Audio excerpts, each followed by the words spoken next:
Good morning. Morning. I'm Jasmine. I'm Jalen. So we're back today with another morning after reality recap. So last night was Teen Mom 2. We saw episode 15 from season 10. Yes. Let's get into what happened. So let's begin with Chelsea. So this episode we see her and Cole surprise themselves with the baby's gender. Yes. And they are having a girl. And we also see them discussing what they're going to do with schooling. Now, I was very surprised to hear them opt for the in-person learning.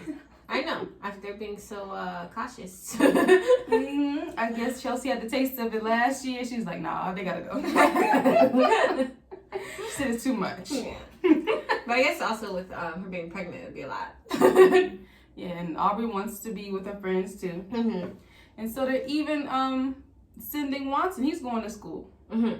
Now, Watson, it's funny because when I heard them say he's 3, I'm like, we just seen his second birthday party some episodes ago, remember? We did? I don't remember. At the kitchen table. I don't know why I don't But remember. later on, I was like, I guess they just been recording a long time. Because even Nova, we saw her last birthday party, if we can remember, at the gymnastics place. Oh, you're right. So this has been a span of a long time. Maybe once COVID hit, it was a lot of not recording. They just picked back up big with break. Oh, yeah, I didn't think about that. But yeah, so Watson's 3 now, and he's ready for school. Cole is a little hesitant. He's comparing it to surgery. I guess that's his first child. Going through those stages. I can see it because he was like, I can only imagine him calling my name when he's Watson ready to go to school. I know. I'm like, your child calling your name when he's in pain or something in surgery, I feel like it's a big difference. And dropping him off at school. So Watson said, I'm ready to go. Y'all can go. Don't stay. He's ready, Cole. Yes. And so he goes to school. He has a good time. So let's get into Leah next. So we're just seeing her and her family adjusting to having to do virtual learning. Still trying to, I guess, do their activities. Addie's going to dance class. Yeah. In this episode, I will say Addie was showing out, wasn't she? I'm over here thinking maybe Leah acting like that because the camera's around. I was thinking. I mean, I don't see her being the hands-on type. But I was thinking, what would happen if they do that on camera? That's the thing. I think, on camera, she just got to play it out. You're going to listen to mommy, aren't you? Especially, I think Leah's so focused on revamping her image from how it was before. So she's, the co-parenter, the easygoing mother, clearly. But when that camera go off, I can see her. I'm going to pop you out. Go sit down. But she needs something because she was going too far. Too much, yes. And that's what kids do. When you get in front of people, they try and act out. You gotta show them one time. You can't do that. That's all it takes is one time. But they probably, like you said, they're probably used to it. They know when the camera's there, like, okay. Can't do nothing anyway. I don't get disciplined. What you told her to be quiet in the car? Yes. To which Leah, I don't think she said anything. She just said, who are you talking to? And she said, you. And she just said, you better watch who you're talking to. But even her tone, I'm like, She said we would have had to cut cameras. But that was about it. They went to the virtual learning. The 2 of the girls did okay. Addie, they said she might have taken a little more time to get used to it. But I was thinking Addie probably is acts like that in school. Like, she's very funny. She's very just outgoing. But I guess at home it's also different because you're not used to having to deal with multiple children, trying to make them and that, what I'm trying to say. You're not used to being a teacher, I guess. So to deal with her, I don't know. I'm just thinking in school that's probably how she acts. Yeah. But at home you don't want to be dealing with that. Yeah. Next, let's talk about Brianna. So we see Brianna sitting down with her sister, filling her in on the conversation she had with Devon. In this, we hear, I guess Brianna feels like the way that Devon seems to flex on the gram, he should have more funds to put toward Nova. But I also feel like that's something you can't really...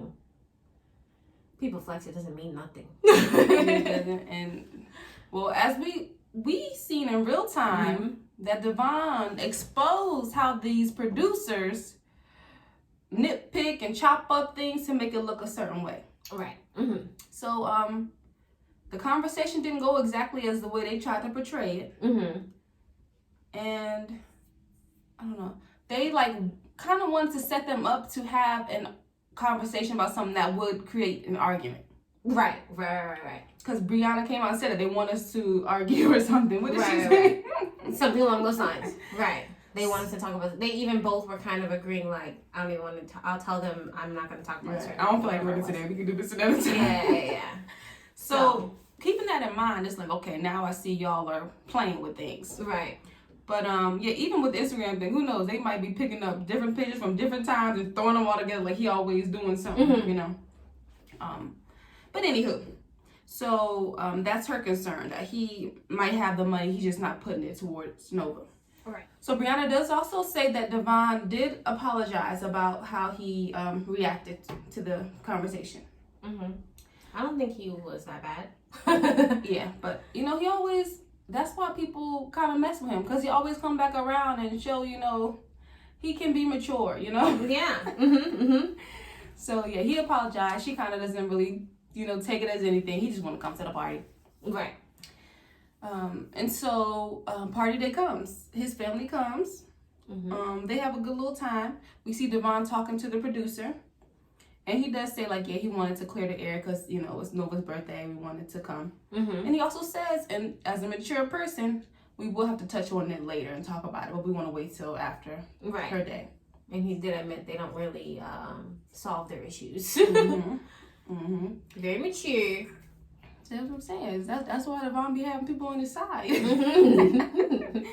Now, we see Brianna and her mom outside of the party. I don't know. Does it get like annoying to hear Brianna always being negative? I'm not sure. It does. But she's like, you know, grandma's always like, yeah, it's good that they're here. She always want everybody together. Right. And Brianna's like, well, yeah, but they only come around for the holidays, yada, yada, yada. And this is where Brianna says that Sharita, I think is her name, the grandma, she hasn't seen Nova since the last party. Right. Didn't make sense to me. We did see the last party. And I thought after that party, wasn't she saying she was visiting the grandma and stuff? Right. Right. But I'm guessing maybe that's what she meant right after that. That time period? Right. Okay. I guess it all seemed like to happen back to back then. Okay. But even if, So maybe after that Thanksgiving debacle. Right. That's what I was thinking. Grandma wasn't kind of cut off or whatever. Which to me is like, clearly something happened. So, fair enough. At least they're still coming to... She's too much. Right. She's like, she's not there when she's sick and da-da-da. I'm like, does everybody call their whole family when they're child? Do you even call her?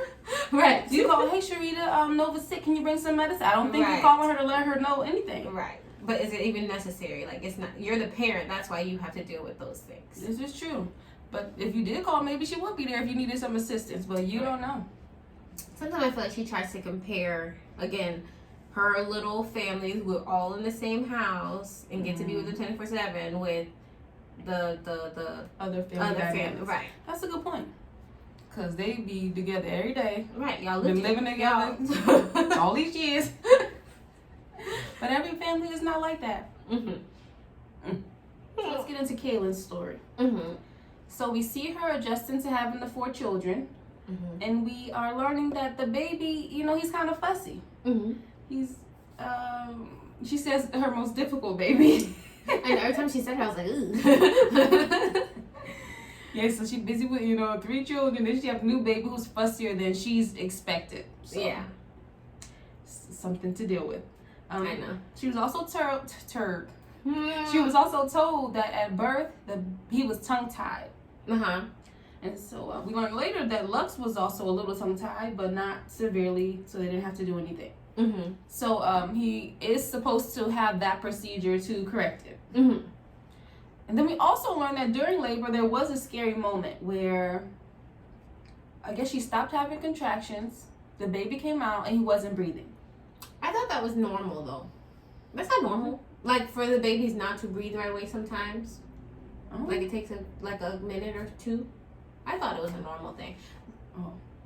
Or it could be a normal thing. I don't know. I didn't think it was something to I don't know. I've heard of it being a normal thing where they don't breathe because their bodies immediately have to switch over or whatever they call it. That it can take like a minute.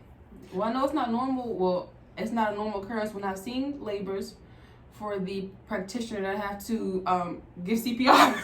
Is that what she was saying? But she said she had to. Did she say she had to breathe in his mouth or something? Something like that. And I was like, can they do that?